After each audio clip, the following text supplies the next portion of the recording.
नमस्ते। कैसे हैं आप सभी? उम्मीद है ठीक होंगे। दोस्तों, आज हम रीट, पटवार, ग्राम विकास अधिकारी, व्याख्याता या हम कहें कि वरिष्ठ अध्यापक की आने वाली निकट भविष्य में आने वाली परीक्षा के लिए और हिंदी व्याकरण पर बात कर रहे हैं। हिंदी व्याकरण का हमारा प्रकरण जो है वह चल रहा है संधि का। संधि के इससे पहले कुछ वीडियो जारी हो चुके हैं, उनमें आप दीर्घ स्वर संधि, यण स्वर संधि और गुण स्वर संधि के उदाहरण देखेंगे। गुण स्वर संधि के कुल 3 नियम बनते हैं और तीनों नियमों को अलग अलग हमने रिकॉर्ड किया ताकि देखने में थोड़ी सुविधा रहे और उसको थोड़ा सा कहा जाए तो स्मार्ट तरीके से प्रस्तुत करने का प्रयास किया गया है। उम्मीद करते हैं आपको पसंद आएगा और यदि पसंद आता है तो वीडियो तो आप इसे शेयर करें, वीडियो चैनल को सब्सक्राइब कर लें। अब आगे हम चलते हैं। देखिएगा, आज हमारा विषय क्या है? गुण स्वर संधि। गुण स्वर संधि क्या होती है और इसमें यदि 2 वीडियो पहले जारी कर चुके हैं, उनके नियम में वहां बता दिए गए हैं। आज हम और तीसरे नियम पर बात करेंगे कि तीसरे नियम में किस प्रकार से क्या चीज रहती है। देखिए, 2 अलग अलग पदों का यहाँ मेल होता है और 2 पदों के वर्णों का मेल होता है, लेकिन पद के अभाव में संधि होना समुचित नहीं है। तो प्रथम पद का यह अंतिम वर्ण और द्वितीय पद का यह प्रथम वर्ण, इन दोनों में संधि होती है। इन दोनों में क्या होता है? मेल होता है। यदि इस हम गुण स्वर संधि के तीसरे उदाहरण की यदि हम नियम की बात करें तो इसमें ये निकल कर आता है, यदि प्रथम पद का अंतिम वर्ण ए अथवा आ हो और उसमें री स्वर जुड़े तो इन दोनों के स्थान पर एकादेश होता है। एक आदेश हो जाता है और वह एकादेश किस चीज का होगा? वह एकादेश क्या होगा? अर का एकादेश होता है। तो इस नियम से अर्थात प्रथम पद के अंतिम वर्ण, द्वितीय पद के प्रथम वर्ण का जब आपस में मेल होता है तो वहां अर का एकादेश हो जाता है। हम इसी नियम पर चर्चा करेंगे। इस नियम से कुछ ऐसे शब्द हैं जो द्वितीय पद के रूप में, ये जो ऐसे शब्द हैं, इन शब्दों का मेल और किसी शब्द से करवाया जाएगा, किसी पद से करवाया जाएगा जिसका अंतिम वर्ण ए अथवा आ होगा। तो दोस्तों, चलते हैं नियम की यदि बात करें तो नियम इस प्रकार से आप लिख सकते हैं, ए अथवा आ धन री इक्वल टू बराबर आर। नियम क्या है? यह है अर वाला नियम है। देखते हैं किस प्रकार से कैसे होते हैं। आपके सामने वहां पहले से कुछ पद लिखे गए हैं ताकि वक्त जाया न हो आपका। और अब बात करेंगे हमें ऋषि पर। ऋषि के जो उदाहरण है उनकी यदि हम चर्चा करें तो देखिएगा, जैसे एक है देव धन ऋषि, इसको संधि करके देखते हैं। दे अलग हो गया और वे धन ए, धन री धन, इसको खोलने की जरूरत है नहीं आगे वाले को। यहां देखेंगे आप, ए में क्या जोड़ रहे हैं? हम आ जोड़ रहे हैं। ए और आ से क्या बनना था? अर बनना था। अर हो गया। अब देखेंगे हम, इधर दे है, फिर वे है, फिर अर है और उसके बाद में सी है। अब देखें, इनको जोड़ते हैं, इनका धन का निशान हटा के दे वे हलंत है, वे में ए का मेल हो जाएगा तो वह पूरा। अब रे है तो रे रेफ है, तो ये क्या करेगा? जहां बोला जा रहा है उसके अगले वर्ण पर स्थापित हो जाएगा और शब्द बन जाएगा हमारा देवर्षि। शब्द क्या हो जाएगा? देवर्षि। उसी प्रकार से जैसे एक है महाधन ऋषि, दूसरा शब्द क्या है? महाधन ऋषि। यहां इसका विश्लेषण करते हैं तो इस प्रकार से वर्ण हमारे समक्ष से निकल कर आते हैं। यहां देखेंगे आप, ये ए और आ का उदाहरण, ए और री का उदाहरण था, ये आ और री का उदाहरण रहेगा। मैं हो गया, फिर है और आ और री से क्या बनेगा? अर का एकादेश हो गया और आगे सी आ गया। अब इनको जोड़ते हैं तो मैं और है में ए जुड़ जाएगा तो है पूरा, रे अगले वर्ण के ऊपर चला जाएगा और शब्द हो जाएगा महर्षि। इस प्रकार से देवर्षि अथवा महर्षि की संधि होती है और देवर्षि शब्द या महर्षि का यदि हमसे संधि विच्छेद करवाया जाएगा तो महाधन ऋषि और देवधन ऋषि क्रमशः हम करेंगे। देखते हैं, आगे चलते हैं अभी कि ऋषि से बनने वाले ऐसे कौन कौन से शब्द हैं जो इस संधि के उदाहरणों के रूप में हम उसे प्रयुक्त कर सकते हैं। तो एक हो गया महाधन ऋषि, उसके बाद आप लिखेंगे राजा धन ऋषि, राजा धन ऋषि। उसके बाद में जैसे कण्व धन ऋषि, उसके बाद में है भरत धन ऋषि।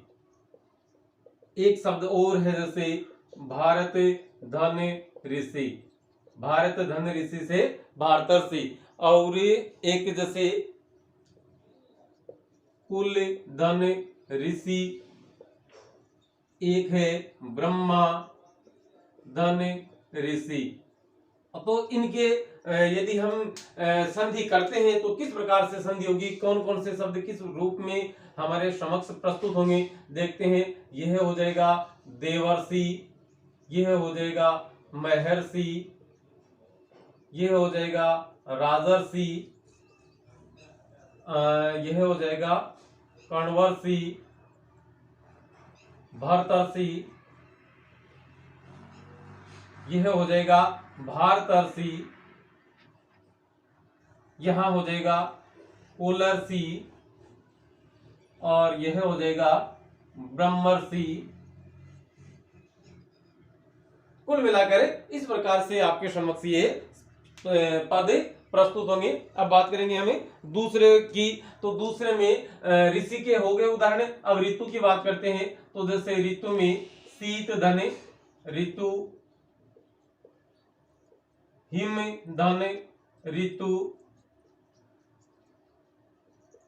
ग्रीष्म धन ऋतु, और शिशिर धन ऋतु, सदा धन ऋतु, और एक आधे शब्द वसंत, वसंत धन ऋतु। इसको आप बसंत नहीं करें, यह वसंत शब्द ही सही है। बसंत शब्द यदि हम करते हैं तो वो शब्द गलत माना जाता है वर्तनी की दृष्टि से। और उसके बाद में जैसे प्रेम धन ऋतु, और इनकी जब संधि करते हैं तो संधि के नियम आप पूर्व में देख चुके हैं, और संधि के नियम के अनुसार इसकी संधि, ये वाले जो उदाहरण है ऋतु वाले, ये सबसे महत्वपूर्ण है परीक्षा की दृष्टि से। और परीक्षाओं में इन्हीं शब्दों के उदाहरण सबसे ज्यादा पूछे जाते हैं। देखिए, यह हो जाएगा शीत, एक संधि वैसे कर लेनी चाहिए हमें, शीत ऋतु। ये मैं पहले वाला पार्ट मिटा रहा हूं, आपने स्क्रीनशॉट इत्यादि ले लिया होगा, उम्मीद करते हैं। शीत ऋतु ऐसे कैसे बना, एक बार बात कर लेते हैं, एक उदाहरण की सिर्फ। शब्द है हमारे सामने शीत धन ऋतु। अब देखिएगा, इसका विश्लेषण हुआ, सी धन ते धन ए धन री धन टू। इसको छोड़ दो, ए और री से क्या बनेगा, अर बन गया। अब क्या हुआ, सी इधर है और ते हलंत है और इधर टू है। अब सी फिर ते में ए का मेल हो जाएगा, ते पूरा, रे आधा है तो रे कहां जाएगा, ऊपर जाएगा, और यह शब्द बन जाएगा शीतर्तु। यह शब्द क्या बन जाएगा, शीतर्तु बन जाएगा। इसके बाद में यह शब्द हो जाएगा हिमर्तु, यह हो जाएगा ग्रीष्मर्तु, और यह हो जाएगा शिशिरतु,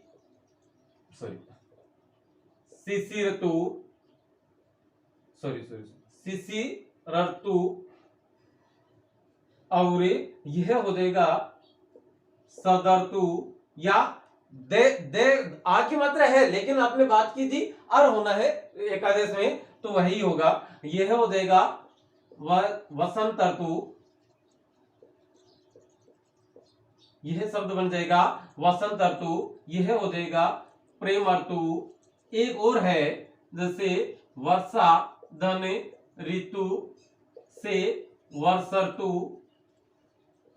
तो इस प्रकार से वर्षा धन ऋतु में आप ध्यान देंगे कि रे रेफ दो बार लगे हुए हैं, क्योंकि वर्षा में स्वयं में लगा है और उसके बाद में ऋतु वाला है। अब यहां क्या होगा, वे धन रे आधा धन से धन आ। यहां सेम में आ की मात्रा थी तो आ की अलग कर दी हमने। उसके पश्चात है री, उसके पश्चात है री धन टू। अब क्या होगा, आ और री से आदेश हो रहा है अर का। अब आते हैं हम, ये वह है, फिर रे आधा या स्वर रहित, उसके बाद में शे, उसके बाद में अर, और उसके बाद में टू। अब क्या होगा, वे रे आधा है तो रे कहा जाएगा, आगे वाले के ऊपर जाता है। अब से में ए की मात्रा लग गई तो से में से पूरा, और यह रे, ये वाला रे यहां स्थापित हो गया, और उसके बाद में एक रे और आ गया, वो और आगे वाले पर चला जाएगा और शब्द बन जाएगा हमारा वर्ष ऋतु। तो इस प्रकार से ऋतु शब्द से बनने वाले जो उदाहरण थे आपके समक्ष यहाँ प्रस्तुत है। अब बात करेंगे हमें ऋण शब्द की। अब हमें ऋण की बात करते हैं कि ऋण शब्द या ऋण पद द्वितीय पद के रूप में हमारे समक्ष उपस्थित हो तो संधि किस प्रकार से होगी। एक तो है उत्तम धन ऋण, शब्द बन जाएगा, यहां से ए की मात्रा में री जोड़ रहे तो अर निकल रहा है, तो शब्द बन जाएगा उत में, और रे कहां चला जाएगा ऊपर, और शब्द बन जाएगा उत्मर्ण। ते आधा आधा दो बार है, यहां ध्यान देंगे। तो उत धन तम था ये है, और शब्द बन गया उत्तम। तो ते आधा एक बार और है। ठीक उसी प्रकार से हम दो शब्द और लिखने में बहुत बड़ी चूक करते हैं। बार बार एक शब्द है तत्व और एक शब्द है महत्व। इन दोनों में आधे आधे तय दो बार आए, दोनों ही तय में स्वर का मेल नहीं है, दोनों ही स्वर रहित व्यंजन है। तो इनका जरूर आप लेखन के समय ध्यान रखें। एक उत्तमर्ण है, एक है अधम धन ऋण। अधम धन ऋण से शब्द बन जाएगा अधमर्ण। क्या बनेगा, अधमर्ण।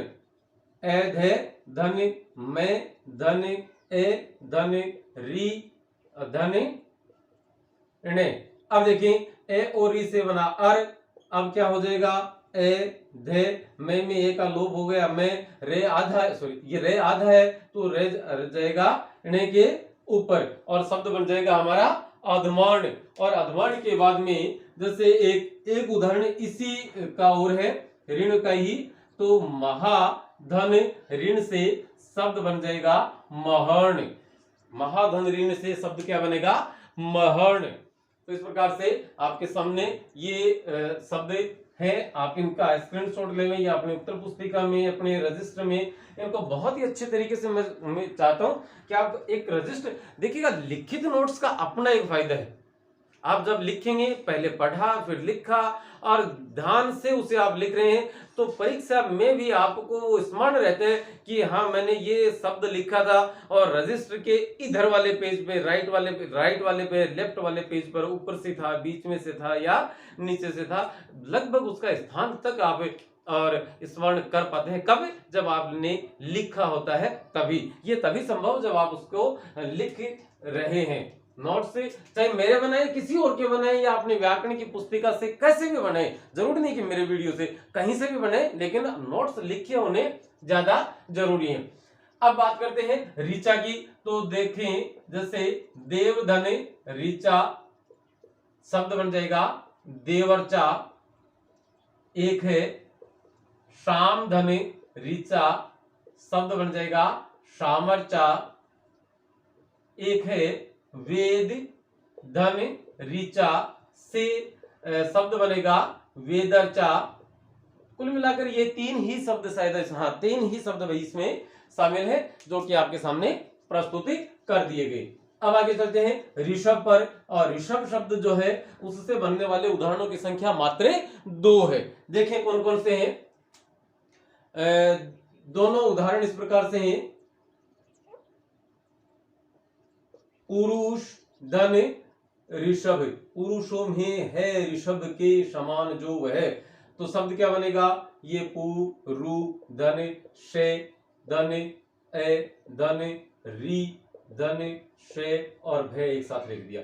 आय और री से आदेश हो गया अर का, तो शब्द बन जाएगा पु, फिर रू, से में ए लग गया, री आगे चला जाएगा, फिर से आ रहा है, इस से के ऊपर चला जाएगा और भय, तो पुरुष शब्द क्या बनेगा, पुरुषर्षभ, ये शब्द इसका यहां बनता है। इसके बाद एक शब्द और है राजा धन ऋषभ, और ये है भी इस प्रकार से बनेगा राजर्षभ, राजर्षभ। ये है शब्द क्या बनेगा, राजर्षभ, राजर्षभ शब्द बन जाएगा आपका राजर्षभ। तो दोस्तों आज के इस वीडियो में फिलहाल इतना ही है। अगला वीडियो फिर हम जल्दी ही लेके आके आपके सामने उपस्थित होंगे, और वह वीडियो हमारा केंद्रित होगा वृद्धि संधि पर। तो वृद्धि संधि के उदाहरण, वृद्धि संधि में ज्यादा उदाहरण नहीं है, सिर्फ दो ही हैं। ऐ और औ की मात्रा वहां का आगम होता है, तो ऐ और औ की मात्रा के आगम वाले जितने भी उदाहरण हैं हम पूरा प्रयास करेंगे कि एक ही वीडियो में उसे हमें रिकॉर्ड कर देंगे। तो दोस्तों फिलहाल अनुमति देवें। नमस्ते, शुक्रिया, धन्यवाद, जय हिंद।